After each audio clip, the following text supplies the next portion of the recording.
భారతీయ railway ప్రపంచంలోనే అతిపెద్ద నెట్వర్క్గా గుర్తింపు పొందింది కనుక ఈ రైల్వే రవాణా వ్యవస్థను ఎక్కువ మంది ప్రజలు ఆశ్రయిస్తూ ఉంటారు కనుక సో ఇందులో ఏమైనా కొత్తగా నిబంధనలు పెట్టాల్సి ఉంటుంది, ఆఫర్స్ కూడా అప్పుడప్పుడు ఇస్తూ ఉంటుంది రైల్వే.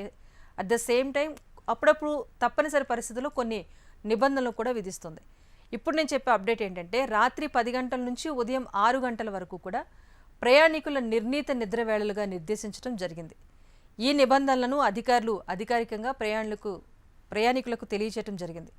నిబంధనలు పాటించడంలో ఒకవేళ జరిమానాలు కూడా ఉంటాయని చెప్పింది. ఎందుకంటే చాలామంది ఏంటంటే బర్త్ కన్ఫర్మ్ అవగానే ఇంకా అది చుట్టుపక్కల వాళ్ళకి ఇబ్బంది అయినా కూడా వెంటనే నిద్రపోయే వరకు కూడా వెళ్తారు. సో అలా కాకుండా రాత్రి 10 గంటల నుంచి ఉదయం 6 గంటల వరకు మాత్రమే ట్రైన్లలో నిద్రపోవాలి అనే నిబంధన అయితే తీసుకొచ్చింది. అంతేకాకుండా